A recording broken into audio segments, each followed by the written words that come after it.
Dan untuk membahasnya, sudah bersama kami Duta Besar Indonesia untuk Iran periode 2012-2016, Bapak Dian Wirengjurit. Selamat sore, Pak Dian. Selamat sore, Mbak Vini. Pak Dian, Selamat sore, ini menjadi pemirsa. sebuah pembahasan yang menarik atas sikap Amerika Serikat yang turut ikut campur dalam perang Israel versus Iran. Ini apakah sikap Iran tersebut ini membuat Khamenei menjadi tergolak rasanya untuk membalas perbuatan dan keputusan dari Amerika Serikat tersebut, Pak Dian? Terima kasih. Mari kita lihat masalahnya secara proporsional ya. Bahwa yang pertama kali diserang adalah Iran oleh Israel. Itu negara yang mungkin secara militer kita bisa berdebat, tapi secara kasat mata saja bisa dibilang setara. Ketika Israel menyerang, Iran tidak serta-merta membalas. Berapa hari kemudian baru membalas.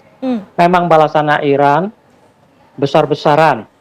Dan dibalas lagi, terjadilah saling lontar drone dan rudal.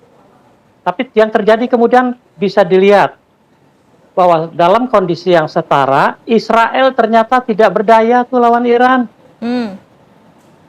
Karena Tel Aviv dan beberapa kotanya banyak beredar di video kita lihat, juga hancur luluh, lantak. Dengan lawan yang sebanding. Amerika bukan lawan yang sebanding buat Iran. Dan sebenarnya tidak ada alasan buat Amerika untuk masuk.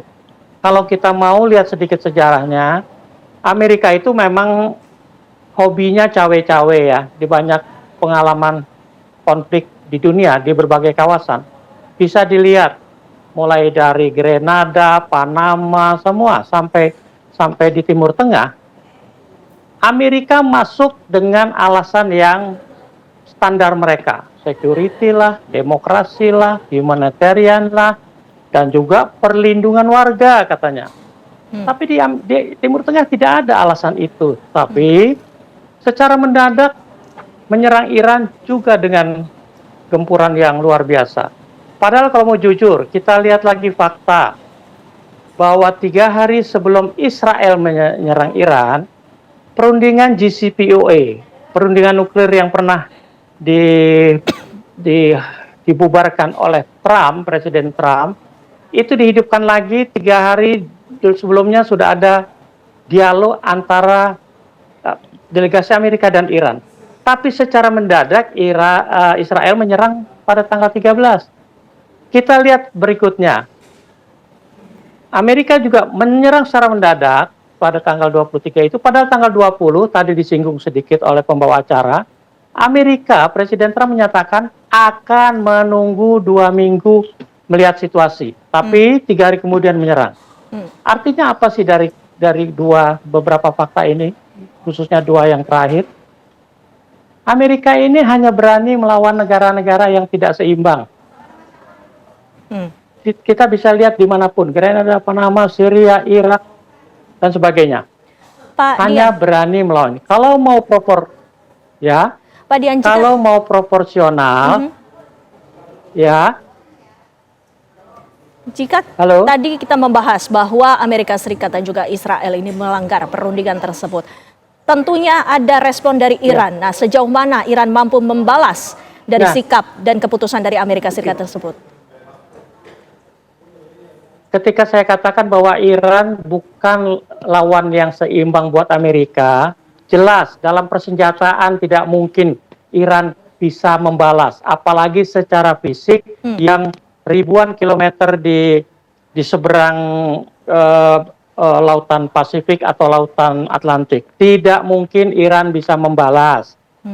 Yang mungkin dilakukan adalah mempersiapkan langkah-langkah berikutnya untuk paling tidak mengingatkan dunia bahwa kalau dilanjutkan, Iran juga tidak akan tinggal diam.